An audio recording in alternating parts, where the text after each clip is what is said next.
Welcome to Echoes of My Imagination. My name is Tracy Lee. Sit back, relax. Let me tell you a story. Today's story is called The Hollow-Eyed Keeper of Blackfen Tower. Before the tower, before the stone and shadow, before the world had even learned to shudder at his name, there was a boy. Let's get into it. He was born under a moonless sky, in a house of marble and music. His mother was a songwriter, his father a geomancer. Magic was not rare in his home, but it was structured, trained, precise, inherited through blood and ritual. They called him Leoric, and even as a babe he went silent, watchful, too still. He began speaking late, but when he did, his first word was hold. He tried to grasp the flickering fire, the echoes in the hall, his mother's voice mid-song.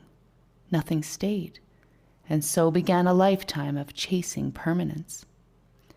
Leoric's gift emerged through stone. He could place his hand to a wall and feel its memory. Arguments soaked into the foundation, laughter clinging to doorways, death whispers sealed beneath floorboards. He studied at the Academy of Echoed Craft, learning to build structures that held not just shape, but soul. He became a master at 23. By then he had designed 4 sanctuaries, 2 floating bridges, and a resonance chamber that allowed the dead to sing.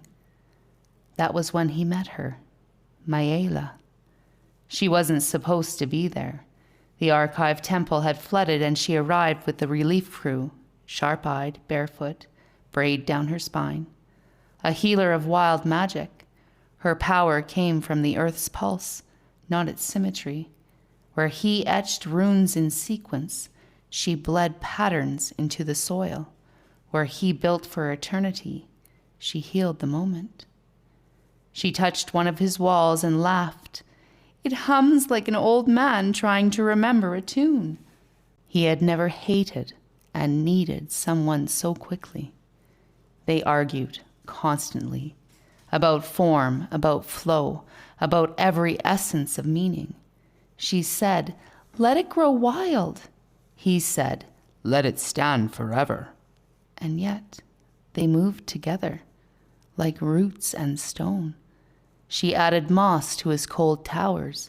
He reinforced her field huts with weather spells that didn't collapse under grief. One night, in the collapsed dome of a ruined observatory, she showed him her truest magic.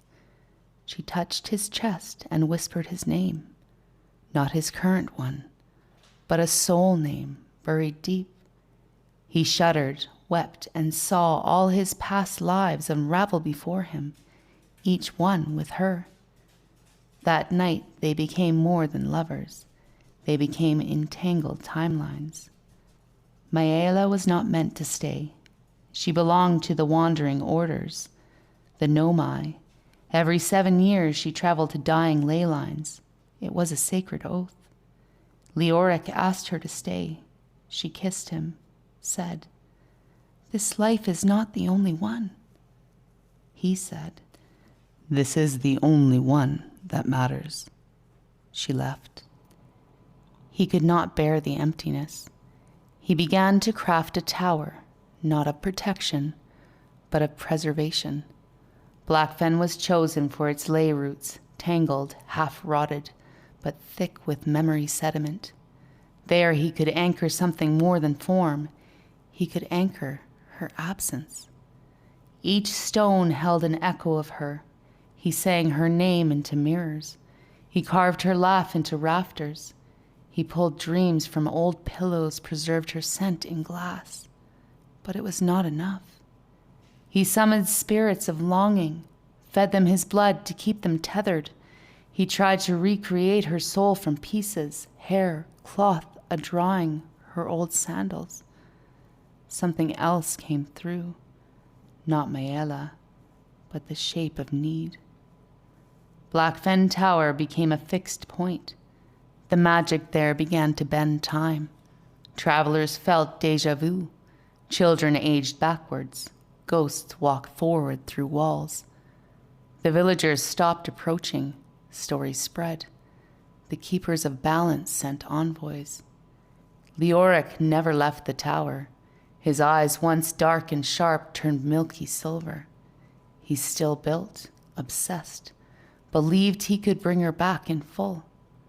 He stopped eating. The tower fed on his life force.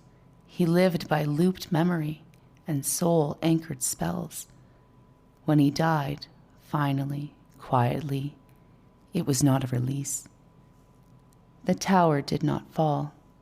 Instead, it grew still. And that stillness spread.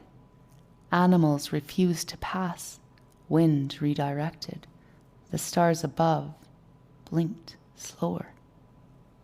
The villagers now say if you sleep nearby, you may wake with someone else's memory, or find yourself longing for a voice you've never heard. Some say the tower is haunted, but those who know deeper truth say it's not haunted, it's remembering. Because obsession, when fed magic and pain, doesn't die. It roots. And that's it for today. Thank you for joining me for Echoes of My Imagination. My name is Tracy Lee. Don't forget to subscribe, share, follow, and like. And I'll catch you next time.